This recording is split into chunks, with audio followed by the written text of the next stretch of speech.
On the 11th of July 1940, Reich Marshal Herman Goering's nephew took off for a mission over England as part of an elite fighter unit. He never returned. No body was found, and he remains missing until this day. How is it possible for a pilot to just disappear? The Wingleader team set out to find out what really happened to Oberleutnant Hans Joachim Goering that day, the man who literally disappeared into thin air.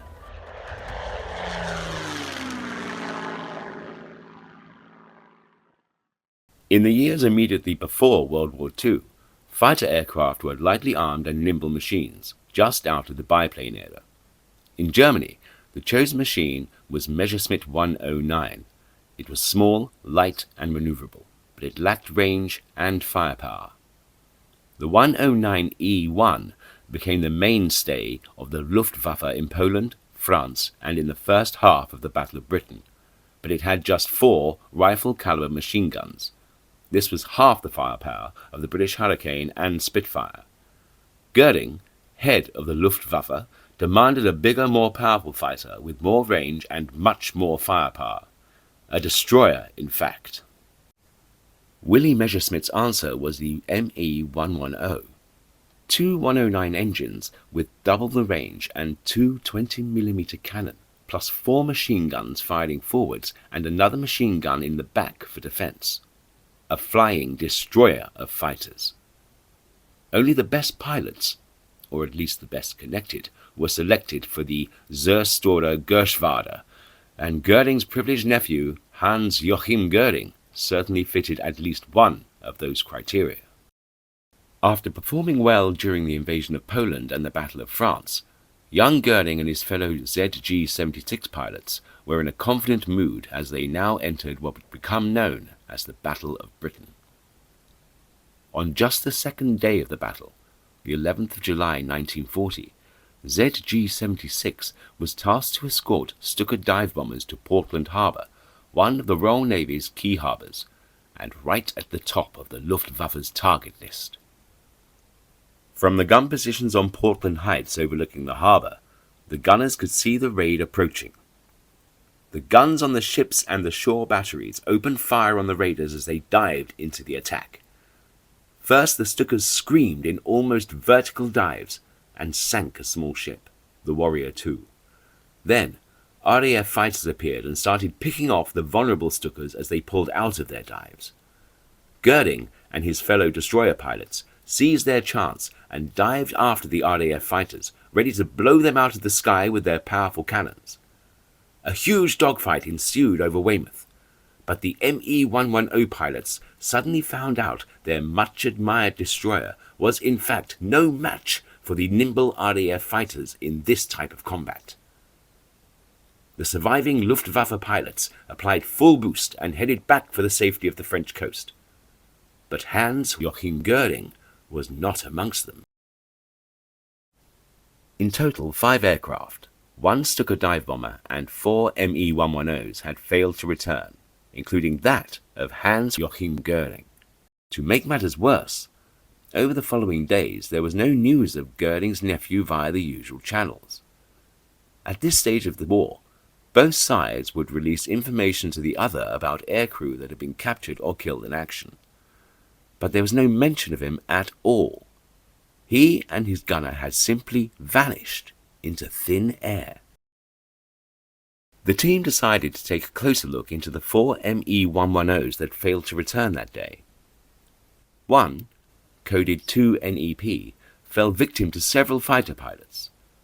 Squadron leader Johnny DeWar was one of them. I gave him a burst from about 100 yards, and vapour came out of both engines. I had to slam the throttle back to avoid overshooting. At about 200 feet, another Hurricane came up and fired a short burst at him. He immediately turned and landed on Grange Heath, or near. Both crew got out wearing yellow jackets. The army were close by.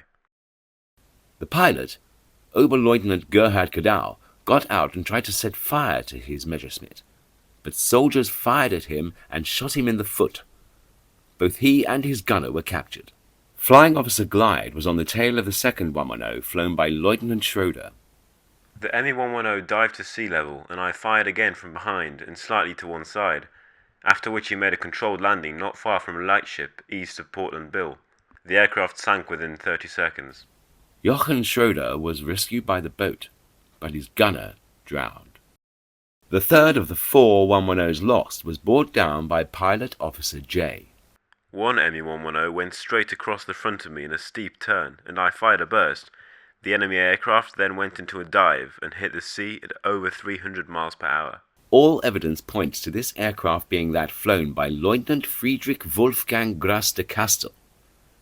Neither he nor his gunner were ever found. Which leaves the final 110 that was seen to crash that day. On Portland, the gunners scattered for cover as one German aircraft came screaming out of the sky and smashed into the ground nearby with a tremendous explosion. One of the men who went to see the spectacle risked taking this picture.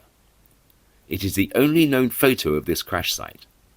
This had to be where Hans Joachim Goering and his gunner, Albert Zimmermann, had crashed. But where was it? And why does neither man have a grave? The Wingleader team went to Portland to find out. For many years after the war, the land around the harbour and the prison had been off limits to the public. But now it's possible to walk there, line up the picture, and stand on the very spot. But the team discovered a problem. So this is the only photo of the crash of this Messerschmitt? Yeah, it's the only one, and it was taken by a chap, I think, that lived near Weymouth. Right.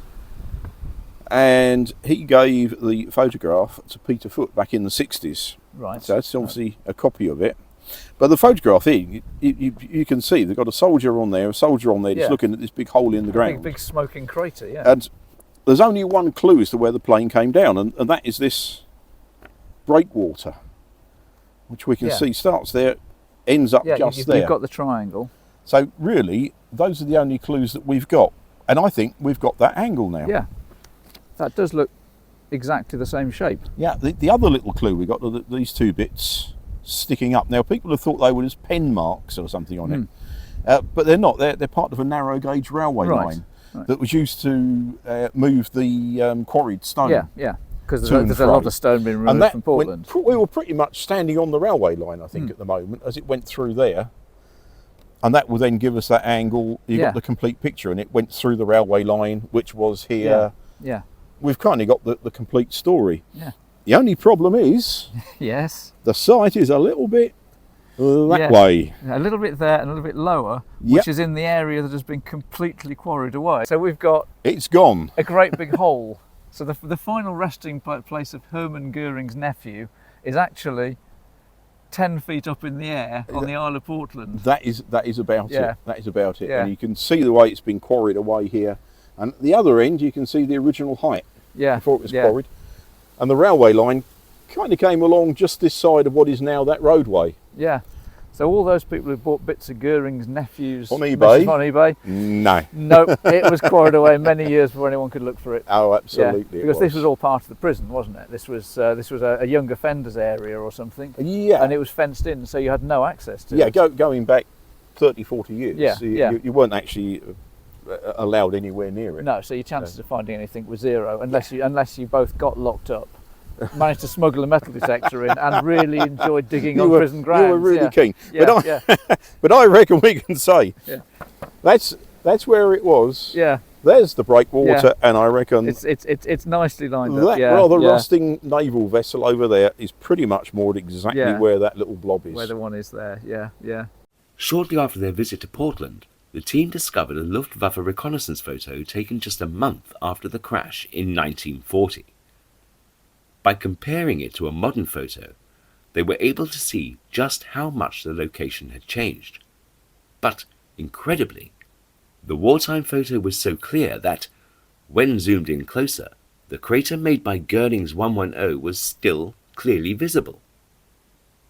Their theories were correct, and the crater was exactly in the spot which had been quarried away in the years after World War II.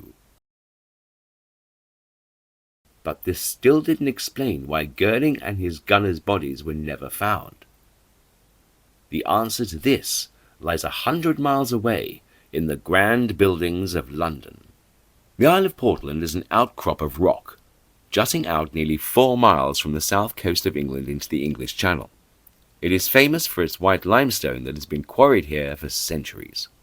This is what all the quarrying around Portland's about. So this is your original Portland stone. It's what the whole island's made of. And strangely, it's what most of London's made out of. Lots of the big buildings are made of it. And it's full of little shell fossils just about everywhere. And if you look at a London building, you'll see a very similar effect. The photograph of the crash site shows just a few feet of earth had been pushed aside by the falling aircraft before it hit a layer of solid and impenetrable Portland stone.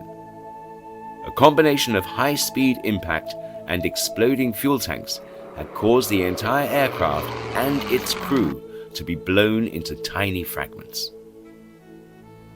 And so the mystery was solved.